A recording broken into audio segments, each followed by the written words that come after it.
I came out with all the makeup on and all the eyelashes and all the hair, they said, Richard is a good boy. I never was a good man, but I was a good boy.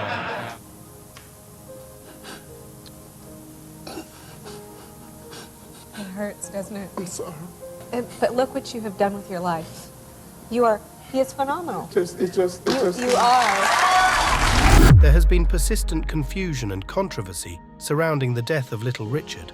However, recent reports indicate that his son, Danny Jones, has finally laid some of those rumors to rest.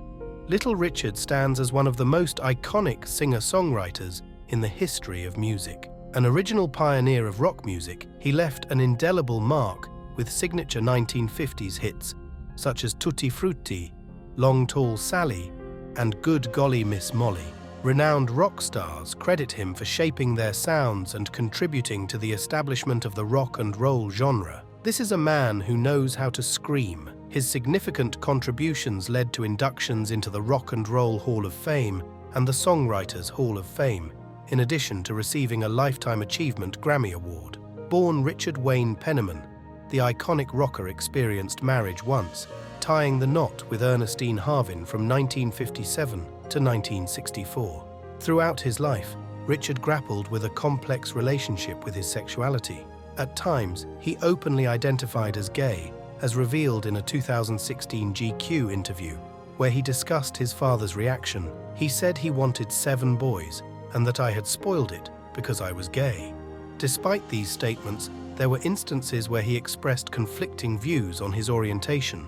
In a 2017 interview with 3ABN, as reported by Ebony, Richard spoke against the LGBTQ community. Despite the complexities surrounding his personal life, Richard had only one child, his adopted son, Danny Jones Penniman. Danny Jones' biological mother is Claiborne Jones.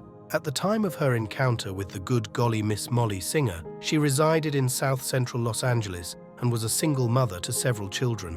Their connection deepened when Danny's mother, while attending church, established a strong rapport with Richard. It was during this period that Danny's mother approached Richard and requested if he could take her son Danny under his wing regarding this matter. Danny once said, "I had 6 sisters and 3 brothers living in a poor neighborhood doing whatever. My mom asked him, 'Richard, could he take care of me, the star kid?'"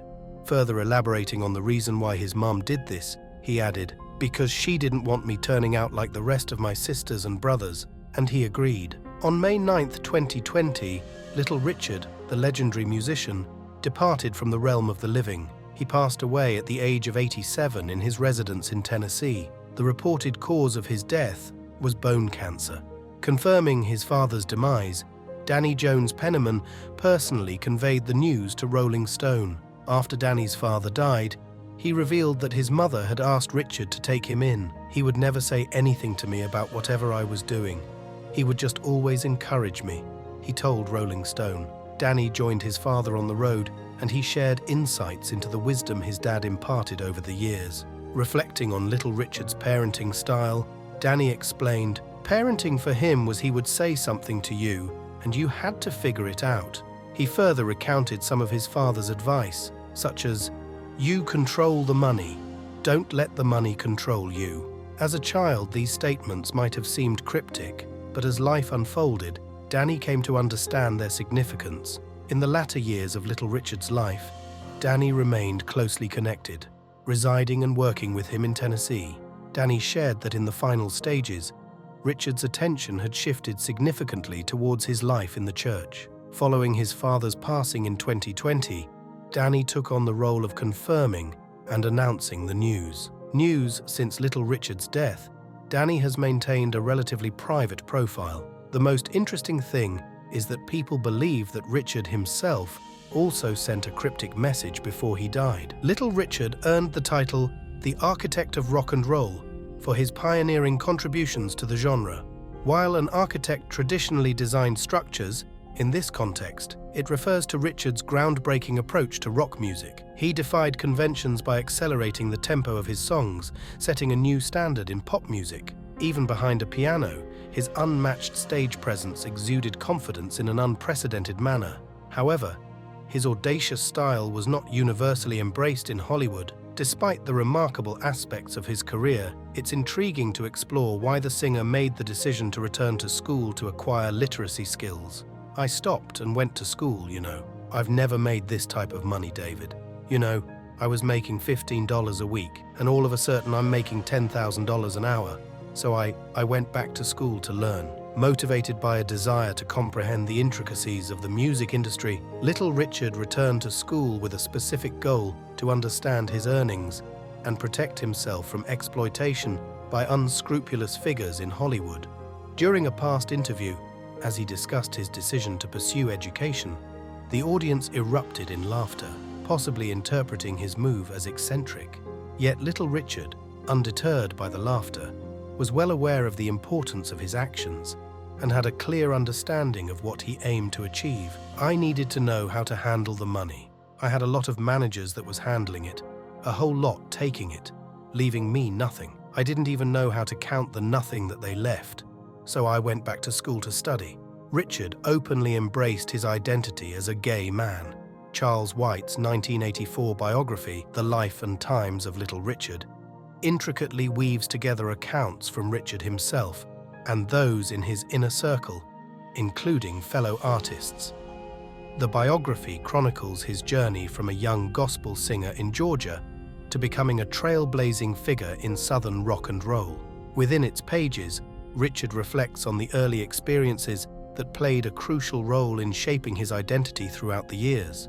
"Never had it, can't get it, don't want know where to find it." From a young age, little Richard expressed what some around him in his childhood viewed as a feminine sensibility, experimenting with his mother's makeup and clothing. At the age of 15, he faced expulsion from his home by his deacon father. Undeterred, he embarked on a journey into the world of performance, captivating audiences at various venues around Atlanta. His travels led him to the Chitlin Circuit, a network of performance spaces across the southern United States that provided a safe platform for black musicians, comedians, and entertainers during the era of segregation. Growing up in Georgia, Richard was exposed to the contrasting religious practices of his mother's Baptist congregation and the lively participatory worship at the African Methodist Episcopal Church, where his father served as a minister. During his childhood, little Richard navigated challenges and became adversity due to his physical peculiarities. As he recounted to biographer Charles White in The Life and Times of Little Richard, Richard's childhood was marked by a distinctive appearance: a large head, one big eye and one little eye. However, the most prominent anomaly was his little leg. His right leg was 3 inches shorter than his left, significantly affecting his walking style. His gait had an irregular cadence, and his pronounced hip sway led neighborhood children to mistakenly believe he was attempting a feminine walk. Regrettably, Richard became a target for homophobic slurs and verbal abuse from some of his peers. However, rather than succumbing to the negativity, the experience fueled a competitive spirit within him. Growing up as one of 12 siblings, he always had a familial rival to challenge in various pursuits. Interestingly, little Richard's little leg played a pivotal role in his introduction to music. People magazine highlighted that Richard's mother believed attending church could heal his physical condition. Although his leg never lengthened, attending church exposed Richard to the world of music, where he discovered the extraordinary power of his vocal abilities. As his musical career unfolded, he encountered the harsh realities of racial discrimination and exploitation. White record labels disproportionately profited from his talent, and even Pat Boone's cover of Tutti Frutti outperformed Richard's original recording. A significant aspect of Richard's identity that emerged prominently was his complex personality, which, while embraced by some as part of his flamboyant rock and roll persona, faced allegations from a mainstream audience less willing to accept it. Despite being a monumental voice of his generation, little Richard found himself entangled in what is often regarded as one of the worst record deals in history. Expelled from his father's home at 15 due to his flamboyant nature, he found solace and support in the local Georgia music community. 6 years later, his breakthrough came when he secured a record deal with RCA Records after a standout performance at the TikTok Club in Georgia. strong inspiration from South Carolina-based pianist Escarita. Known for his expressive makeup and pompadour hairstyle, Little Richard adopted a spirited musical and personal style that would leave an indelible mark on the history of rock and roll. When I would wear makeup, they would let me sing for the white girls. When I put on eyelashes and all that, they would let me sing.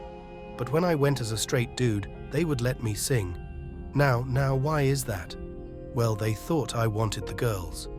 Quote, "When I first came along, I never heard any rock and roll. When I started singing rock and roll, I sang it a long time before I presented it to the public because I was afraid they wouldn't like it. I never heard nobody do it, and I was scared."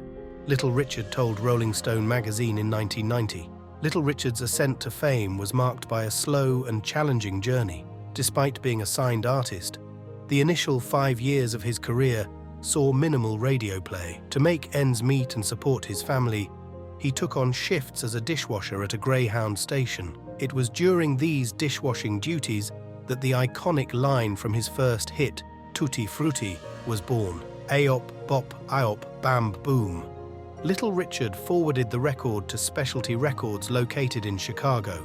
Subsequently, the song achieved its pinnacle at number 17 on the pop chart. Over the ensuing years, Little Richard continued to unveil more chart-topping hits, such as Long Tall Sally, reaching number 6 on the pop chart, and Slippin' and Slidin'. His fusion of Southern gospel and blues from Georgia into the burgeoning rock and roll scene, coupled with his enthralling stage presence, swiftly garnered national acclaim. However, his triumphs failed to translate into financial prosperity, as he fell victim to rampant exploitation. Furthermore, despite his escalating national acclaim, the music industry remained predominantly segregated during the 1950s. Following a short break from rock and roll and a foray into gospel music, Little Richard made a comeback in the mid-1960s, sharing the stage with other icons like the Rolling Stones and Bob Dylan. By the end of the decade, his achievements were underscored by sold-out shows in Las Vegas, Atlantic City, and Toronto.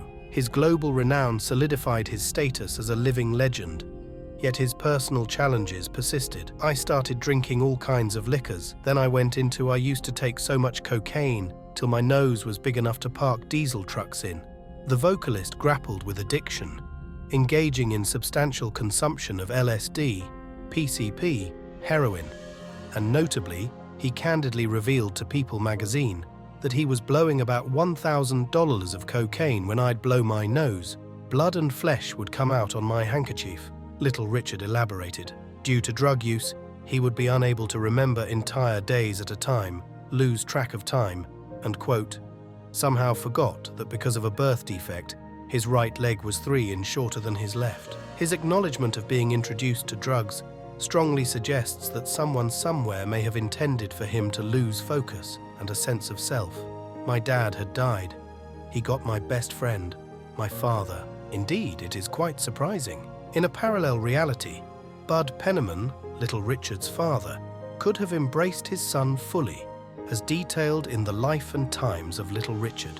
Initially critical of Richard's choice to pursue a career in music, but underwent a transformation in his perspective later on. He began to listen to his son's songs with a sense of pride. This occurred when Richard was 19 and starting to establish himself as a performer. He recalled, "My daddy had never been behind me in my career until then, and he was just starting to come behind me. He was going to buy me a car to help me in my traveling. Unfortunately, Bud never had the chance to give his son that car." In a revealing GQ interview, Little Richard shared, "My best friend, Frank, shot him. He was out of jail in a week. We never quite found out what really happened." The incident transpired outside a bar where Frank Tanner, Richard's friend, had been playfully tossing firecrackers into a coal stove at the Tip Top Inn owned by Bud. Annoyed by the antics, Bud expelled Frank from the establishment, and the situation quickly escalated. Frank created a disturbance outside, prompting Bud to grab a gun and confront him. The precise details of the altercation remain unclear, but the tragic outcome was Bud's death. In one devastating moment, Little Richard lost the man who played a role in giving him life, but had also made that life tumultuous. The scars from his father's rejection endured, and Richard would grapple with self-reflection in the years that followed. As highlighted earlier, Hollywood offered little protection to Richard. Even in clear-cut cases, it was not just music fans who adored Tutti Frutti. Pat Boone also recognized its appeal and promptly recorded his own version. This pattern would persist throughout Little Richard's career, with other artists, particularly white ones, replicating his music, and Hollywood executives failing to assist him in maintaining control. In the instance of Tutti Frutti, Boone initially enjoyed greater success with his rendition, despite its inferior quality. Indeed, Pat Boone had a recurring pattern of appropriating Little Richard's work, leading Richard to perceive it as a consequence of racial bias. In a 1984 interview with the Washington Post, Richard expressed his frustration, stating, "When Tutti Frutti came out, Elvis was immediately put on me, dancing and singing my songs on television." In the life and times of Little Richard, he recollected that a lot of people in management didn't like it because I was a white attraction, suggesting that this bias translated into blatant disrespect. For instance, during performances in Las Vegas, Richard received inferior accommodations compared to white musicians and faced financial exploitation. All Black Records, which was called Race Records at the time, was played on black stations only. Pat Boone covered Tutti Frutti. Although he covered a lot of other people, he was covering everybody. Could he be covered? He refused to endure such treatment in silence and actively called for fairer treatment. Ultimately, he held the belief that racism unjustly deprived him of his rightful musical legacy. In a 1999 interview with the Washington Post, Little Richard proudly asserted his role as, quote, "the architect of rock and roll. If it's a white guy, they say he's the king of rock and roll, but if it's a black guy, they add self-proclaimed. They say he's the self-proclaimed king of rock and roll. Nobody claim me. Can't nobody shoot me because they ain't B. They haven't given me anything. I couldn't borrow nothing. They didn't help me. I just lived on the mercy of God, and I made it through blood, sweat, and guts." Throughout his illustrious career, Little Richard garnered numerous awards and accolades that recognized his significant contributions to music. Notably, he was inducted into the Rock and Roll Hall of Fame in 1986 and later received induction into the Songwriters Hall of Fame. His impact was further acknowledged with Lifetime Achievement Awards from the Recording Academy and the Rhythm and Blues Foundation. In 2015, he was honored with a Rhapsody and Rhythm Award by the National Museum of African American Music, acknowledging his pivotal role in advancing African American music and culture, especially during a time marked by racial divisions in the United States. Additionally, the Library of Congress included his iconic song Tutti Frutti in the National Recording Registry in 2010, cementing its cultural and historical significance. "But I used to wear my hair like that. They take everything I get. They take it from me." In the mid-1980s, Little Richard made a triumphant return to the cultural spotlight after a self-imposed hiatus dedicated to religious pursuits and spiritual contemplation. His comeback, lasting more than a decade, solidified him as a cherished and entertaining figure in American pop culture, rock and roll, and nostalgia. In 1984, the release of his biography marked the beginning of his resurgence. This was followed by Lifetime Friend, his first pop recording in over a decade. The lead-off track, Great Gosh Almighty, featured in the film Down and Out in Beverly Hills, which also starred Little Richard, enjoyed success on the Billboard pop chart. Little Richard, an inaugural inductee into the Rock and Roll Hall of Fame, became a ubiquitous presence on television. He made appearances on popular shows like Miami Vice, Baywatch, and Martin. Notably, in 1994, he starred in a special episode of Full House. In this episode, focused on the school arts program, Little Richard, playing himself, delivers a lively performance of Keep a Knockin' with Uncle Jesse's band, the Rippers, after playing Itsy Bitsy Spider on Uncle Jesse's keyboard. In the end, the music legend passed away with some regrets, underscoring the notion that a life devoid of regrets might mean one has not lived or learned enough from life's challenges. Little Richard's journey involved a substantial amount of living and earning, often through difficult experiences. One of the harshest lessons of his career was the realization that he lacked the knowledge to prevent ruthless music companies from exploiting his earnings. Reflecting on this in a 1984 interview with Jet, the iconic artist confessed, "I was ignorant. illiterate really. I was so glad to be famous. But if I had my life to live over again, one of my greatest desires would be to be more educated so I could protect myself. Instead of reliving his life, Little Richard found himself repeatedly battling with specialty records. According to Royalty Exchange, he initially signed with the label in 1955 with a contract stipulating that he would own all music rights and receive 50% of the royalties. However, he soon discovered that the company's specialty was not honoring their financial commitments to him. Unfortunately, he sold the publishing rights for $50, leading to him earning only half a cent per record sale instead of a substantial fortune. In 1959, Richard sued and settled for $11,000, relinquishing his claim to royalties for several classics, including Tutti Frutti and Long Tall Sally. The legal battles persisted, and in 1984, he sued Specialty Records once again, along with other parties, seeking $112 million and control of his music. They eventually reached an out-of-court settlement in '86. The Rock King would go on to live for another 34 years, dying in 2020. Celebrating an American original, Little Richard, a founding father of rock and roll with an unforgettable flair, he has died in his prime. Little Richard wasn't just a showstopper. He was the embodiment of non-stop showmanship. On stage, Richard was dynamic, constantly in motion. He would seamlessly transition from being on the stage to off it, jumping, yelling, and screaming. His energy was infectious, whipping the audience into a frenzy. Vintage footage captures Richard skillfully balancing with a leg propped atop the piano, all while singing with unparalleled passion and intensity. Watching Little Richard perform, you quickly realize that for him the adage, "the show must go on," took on a unique significance, because his audience never wanted the spectacle to end. However, even the most energetic showman eventually faces the inevitable slowdown. In his later years, Richard grappled with the challenges of sciatica, as reported by Ultimate Classic Rock. Sciatica, characterized by radiating pain along the sciatic nerve affecting the lower back, buttocks, and hips, became an increasing hindrance for the music legend. Once the epitome of perpetual motion, Richard found himself in a situation where his hip was failing him, necessitating a replacement. In 2009, he underwent a long overdue operation, though the outcome proved less than ideal. According to the Oxford American, the aftermath was catastrophic for Richard, who lamented, "The hip surgery was really bad for me. I haven't walked since.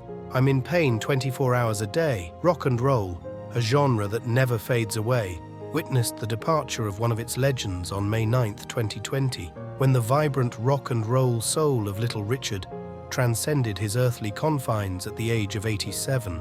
According to The Guardian, the latter part of Richard's life was marked by declining health, including a heart attack, a stroke, and issues with his hip. His agent, Dick Allen, disclosed that Richard ultimately succumbed to bone cancer, a battle he had been fighting for many years. Allen shared, "He was battling for a good while, many years. I last spoke to him about 2 or 3 weeks ago. His fans also can never forget him." One of them wrote, "The influence he had was undeniable. Hopefully now he can get the deserving respect for how big of an impact he had on not just music, but pop culture. Dude was a legend among legends." Another one added, "R.I.P. Little Richard, you are the most talented and memorable musician I've ever heard. Thanks for making my childhood rock, no pun intended, by singing the Magic School Bus theme and making guest appearances on Sesame Street. Rosita will miss you." One more person added, "Richard Wayne Penniman, aka Little Richard, you will be greatly missed. Immensely, may you shine gracefully in sweet heaven. Your music and persona will be always treasured. You're a pioneer and pure music royalty. Gone, but never forgotten. Salute." Little Richard's legacy is not only reflected in the heartfelt tributes of his fans, but also in his formal recognitions. As one of the original inductees of the Rock and Roll Hall of Fame, his status as a legend is undeniable. In addition, he received the Lifetime Achievement Award from the Recording Academy, further cementing his impact on the music industry. His influence is especially notable in his role as an unconventional black artist and pioneer, whose contributions continue to shape artistry and the industry today. Born Richard Wayne Penniman on December 5, 1932, in Macon, Georgia, Little Richard grew up in a religious household, singing gospel music. His flamboyant style and energetic performances soon set him apart, leading to a groundbreaking career that began in the 1950s. He was known for his electrifying stage presence, wild piano playing, and powerful voice, which left an indelible mark on the world of music.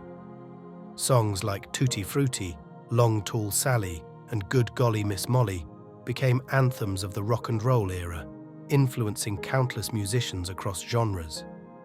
Richard's impact extended beyond his music. He broke racial barriers in an era of segregation, performing for integrated audiences and paving the way for future African-American artists. His bold persona challenged societal norms and inspired generations to embrace their individuality. Despite facing numerous challenges, including struggles with his sexuality and periods of retirement and comeback, Richard's spirit and creativity remained undiminished. Throughout his life, Richard received numerous accolades and honors, recognizing his contributions to music and culture. He was awarded a star on the Hollywood Walk of Fame, and his influence was acknowledged by artists ranging from Elvis Presley to Prince.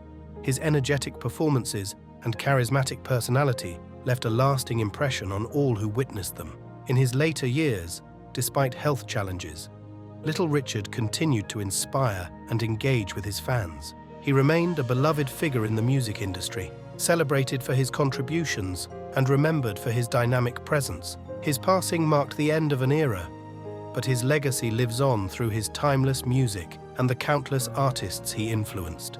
As the world bid farewell to Little Richard, his life and career were celebrated with tributes and retrospectives, highlighting his role as a pioneer of rock and roll. His music continues to be enjoyed by new generations, ensuring that his spirit and influence endure. Little Richard's story is one of triumph, resilience, and enduring impact, a testament to his extraordinary talent and the indelible mark he left on the world of music and beyond.